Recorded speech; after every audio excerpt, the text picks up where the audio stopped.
Ladies and gentlemen, Vaikunta ஏகாதசியை முன்னிட்டு கடைசி நிகழ்ச்சியா ஒரு புதுமையான கதா காலட்சேபம் நடைபெற இருக்கிறது.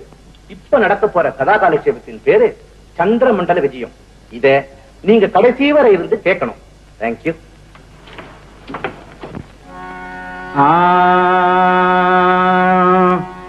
நம பகுத்தறிவு பதையே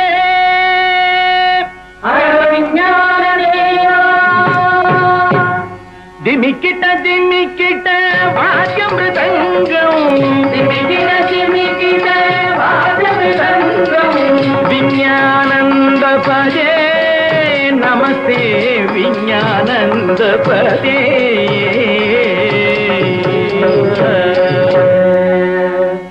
ஆகம கீர்த்தன ஆரம்பத்திலே அமெரிக்கா என்கப்பட்ட தேசத்திலே இருந்து 1969 வருஷம் ஜூலை மாதம் 21ஆம் தேதி என்ன பண்ணால் தெரியுமோ?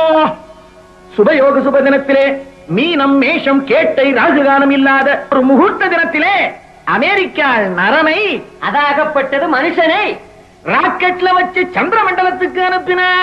அடா அடா அடா அடா அந்த பகிரண்டமோடு செண்டி செய்யும் அதிர வெட்ட வெளி பொட்டரொளி வட்டமென விழிர வெட்டவெளி பொட்டரொளி வட்டமென விழிர முண்டி அடித்து வரும் கிண்டி குதிரை என சுண்டல் வாங்க வரும் வாண்டு பசங்கள் என ராக்கெட் புறப்பட்டது. அமெரிக்கன் ராக்கெட் புறப்பட்டது.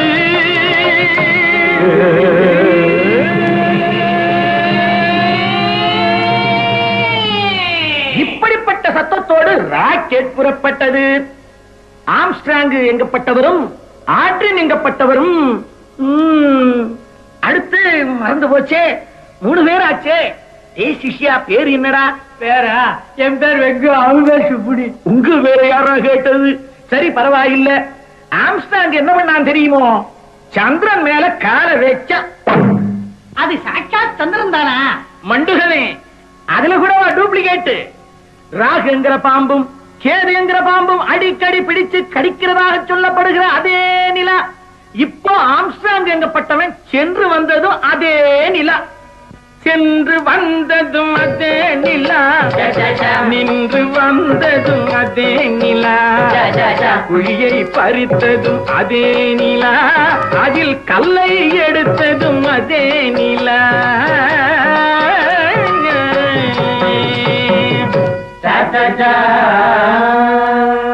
இதை டெலிவிஷன்ல பார்த்து கொண்டிருந்தவா அத்தனை பேரும் என்ன பண்ணால் தெரியுமோ? ஆம்ஸ்ட்ராங்கே ஆம்ஸ்ட்ராங்கே வா வா, நன்னா அழுத்துங்க. ஆம்ஸ்ட்ராங்கே ஆம்ஸ்ட்ராங்கே வா வா, உன் வலது காலை எடுத்து வைத்து வா வா. இப்படி பாடி ஆடினா அது கிடக்கட்டும்னா இந்தியாவை ரியாக்ட் சொல்லுங்க. சொல்றேன். இப்படி அமெரிக்கா போய் வந்துட்டா, ரஷ்யா இந்த ஃபீல்டுல ரொம்ப பண்ணிட்டு இருக்கா. ஏன் நம்ம இந்தியாவை கூட சந்திரனுக்கு போக கூடாதோன்னு கேட்க ஆரம்பிச்சுட்டா. ரயில் வாகனம் கண்டுபிடிக்கிறதுக்கு முன்னாடி மயில் வாகனம் கண்டுபிடிச்சது நம்ம நாடு. நம்ம நாடு. போயிங் விமானம் கண்டுபிடிக்கிறதுக்கு முந்தி புஷ்பக விமானம் கண்டுபிடிச்சது நம்ம நாடு. நம்ம நாடு. ஹெலிகாப்டரை கண்டுபிடிக்கிறதுக்கு முன்னாலே மூஞ்சூறு வாகனத்தை கண்டுபிடிச்சது நம்ம நாடு. நம் நாடு. இவ்வளவுதானா? இன்னும் இருக்கு. முறுக்கு வடை முறுக்கு வடை முறுக்கு வடை, இட்லி முறுக்கு வடை, தேங்காய் சட்னி தயிர் வடை, கீரை வடை ஆம வடை மெது வடை மசால் வடை, கீரை வடை ஆம வடை மெது வடை மசால் வடை.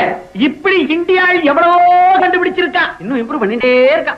ஆமாம், இந்தியாவுல எதுல ஒத்துமை இருக்கோ இல்லையோ, இதுல ஒத்துமையா கோஷம் போட்டா 14 பாஷையிலையும் போட்டா நம்ம பட்டுமாமி சும்மா இருப்பாளா? அவளுக்கும் வந்துடுத்து வேகம். அடுத்த அமெரிக்கால பாத்தேடா, அவ நாட்டுக்காரா மூணுக்கு போனத கேட்டேடா அப்படின்னா கடைசியில விஷயம் பார்லிமெண்ட்டுக்கு போச்சு. பொதுஜன அபிப்பிராயத்துக்கு மதிப்பு வச்சு இந்தியாவில இருந்து சந்திரமண்டலத்துக்கு இந்தியாவை அனுப்ப கவர்னமெண்டார் முடிவு பண்ண. அதுக்காக ஒரு தனி அதிகாரியையும் போட்டா. அதிகாரி ஒரு அபாரமான ஐடியா பண்ணினார். என்ன ஐடியாவோ? அமெரிக்காவோட ஒரு ஒப்பந்தம் செய்து கொண்டார். அதாவது சந்திரனுக்கு போகும் ராக்கெட், தாய்க்கப்பல், பூச்சி வண்டி, ராக்கெட் எண்ணெய், ஸ்பேஸ் உடைகள், டெலிவிஷன் எட்ஸெட்ரா எட்ஸெட்ரா போன்ற சில்லற விஷயங்களை அமெரிக்காவும் ராக்கெட்டை அனுப்புவதற்கு தேவையான வெற்றில பாக்கு, பூக்குளம், சூடம், சந்தனம், பத்தி, மாலை, மாதுளை, பந்தல், மேடை, மைக் அரேஞ்ச்மெண்ட், போட்டோகிராபர், இது போன்ற அதிமுக்கியமான வெரி இம்பார்ட்டன்டான விஷயங்களை இந்தியாவே கவனிச்சுக்கு முன்னு ஒரு ஒப்பந்தத்திலே கையெழுத்து போட்டார். இதுக்கப்புறம் தான் எல்லா தொல்லையும் ஆரம்பிச்சது. கடைசியிலே எங்கிருந்து ராக்கெட் விடுறதுன்னு சீட்டு குலுக்கி பார்த்தா அடிச்சது வாரி சான்ஸ் பம்பாய்க்கு. அடி சக்கேன்னா ஆனா மறுபடியும் ஒரு ட்ரபிள் ஆரம்பமாயிடுச்சோ. ட்ரபிளுக்கு காரணம் விண்வெளி வீரனாக, அதாவது ஆஸ்ட்ரோநாட் ஆக தேர்ந்தெடுக்கப்பட்டானே அந்த இந்தியாவில் தான். அவன் பேர் சுந்தர வரத சீனிவாச கோபால நரசிம்மன். பேரை கேட்டதும் அப்செக்ஷன், எதிர்ப்பு. சுந்தர வரத சீனிவாச கோபால நரசிம்மன் போனா பம்பாயில இருக்கிற சேனா சும்மா இருப்பானா? மெட்ராசி போற ராக்கெட்டுக்கு பம்பாய் தானா கிடைச்சது? நகி நகி, அலவு பண்ண முடியாதுன்னா உடனே அதிகாரி பார்த்தார். பூலோகத்துல சொர்க்கமாயிருக்கிற தமிழ்நாட்டுக்கு இடத்தை மாற்றினார். ஏன்னா மெட்ராஸ், நல்ல மெட்ராஸ். தமிழ்நாடுன்னு சொல்லுங்க. தமிழ்நாடு நல்ல தமிழ்நாடு, ஏரோ இல்லாத தமிழ்நாடு, சட்டசபை அடித்தடி காணாத நாடு, லாகண்டு ஆடற் கெடாத நாடு. இப்படிப்பட்ட தமிழ்நாட்டிலே கூடுவாஞ்சேரி பக்கத்திலே இருக்கிற துக்லாஞ்சேரியிலே எல்லா ஏற்பாடுகளையும் பண்ணினார். இந்தியாவும் தன் பங்குப்படி காரியங்களை செய்தது. பந்தல் என்ன, தோரணம் என்ன, சூடம் என்ன, சாம்பிராணி என்ன, டியூப் லைட் போட்டது, ஸ்பீக்கர் அமைத்தது, தேங்காய் உடைத்தது, திருஷ்டி கழித்தது, ஆக எல்லாம் ரெடியாச்சு. கும்பகோணம் மகாமகம் மாதிரி துக்லாஞ்சேரியில கூட்டம்னா கூட்டம், பெரும் கூட்டம். இறைவணக்கம் பாட டி.எம். சவுந்தரராஜனை கூப்பிட்டிருந்தார். டி.எம்.எஸ். வந்தார், பாட ஆரம்பிச்சார். என்ன பாடினார்? மெதுவா மெதுவா தொடலாமா, மேனியிலே கை படலாமா. அட அதிஷ்டுகளா, இதை அவர் பாடுவார். அசல் பக்தி பாட்டை அல்லவா பாடினார். பிரேயர் முடிஞ்சதும் புரோகிதர் மந்திரம் மோத தேங்காய் உடைச்சு கற்பூரம் கொளுத்தி விண்வெளி வீரனுக்கு திருஷ்டி கழிச்சு அவன் ராக்கெட்டுக்குள்ள நுழையறதுக்கு முந்தி, அடே பையா சுந்தரம், உடம்பு பத்திரம், போய் லெட்டர் போடுடா என்று வாட்டியும், என்ன அவங்களைத்தானே சனிக்கிழமை என்ன தேய்ச்சிக்குங்கோ, கல்ச்சட்டியில புளியோதரை வச்சிருக்கேன், ஒரு வாரம் கூட நன்னா இருக்கும், தூக்கி ஏதாவது நாய்க்கு போட்டுடாதீங்கோன்னு ஆசையா ஆம்படையாடும். அப்பா நேக்கு பலூன் வாங்கிட்டு வான்னு அரை டிக்கெட்டுகளும் கேட்டுக்கொண்டனர். அதன் பிறகு நம்ம விண்வெளி வீரன் ராக்கெட்டுக்குள் நுழைந்து ஜன்னலை இழுத்து சாத்துற நேரம், நிறுத்துங்கோ நிறுத்துங்கோன்னு கத்திண்டே ஒரு குடுகுடு ஆத்மா ஓடி வந்தது. அவர்தான் பிரபல பஞ்சாங்க சிரோன்மணி, ஜோதிட மனோன்மணி ஸ்ரீ ஸ்ரீ சாஸ்திரிகே.